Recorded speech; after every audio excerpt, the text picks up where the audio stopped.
We are from Finis Hospital and we will present the Uner syndrome.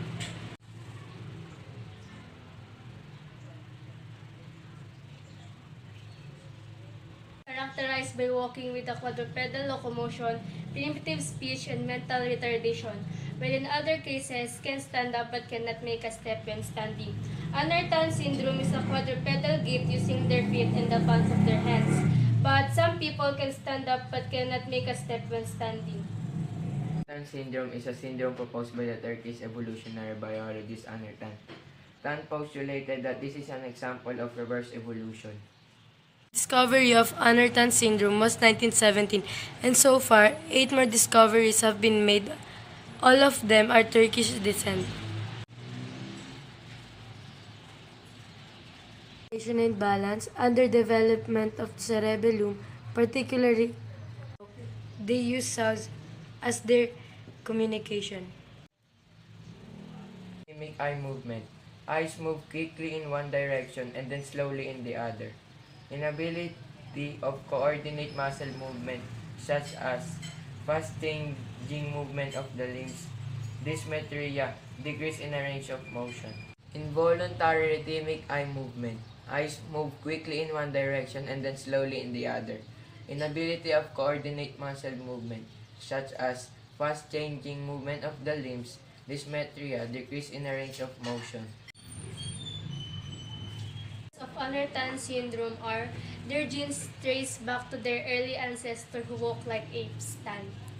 Ako nga sa simula, sasabihin ko. Uner syndrome are According to Tan, their genes trace back to the early ancestor who walked like apes.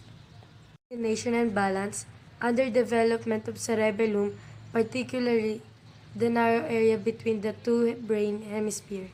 Uner syndrome involves the cerebellum becoming inflated and lack of control of voluntary movements. Individuals have slightly different nervous system abnormalities that mainly affected cerebellum. This is what Tan postulating about that the Uner syndrome is an example of reverse evolution. Where we can see a man that has an Uner syndrome. Shows shrunken cerebellum and inflated cerebellum. Fourth picture shows lack of coordination and balance. Or therapy of Uner syndrome. Because this genetic disease was recently discovered, doctors have not yet found any possibility gene therapy or treatment. Stones on legs. This treatment will help people that have Uner syndrome to be able to stand. Walkers to people with Uner syndrome to help them stand and walk with coordination and balance. This picture shows the structure of people with Uner syndrome.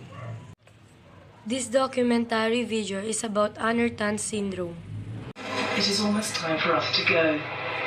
We asked the family if they'd like to go to the beach for the day.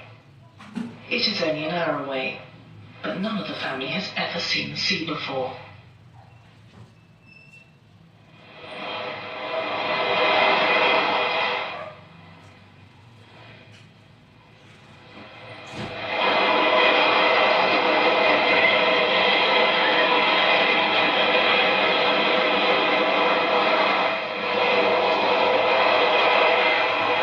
They're causing elsewhere.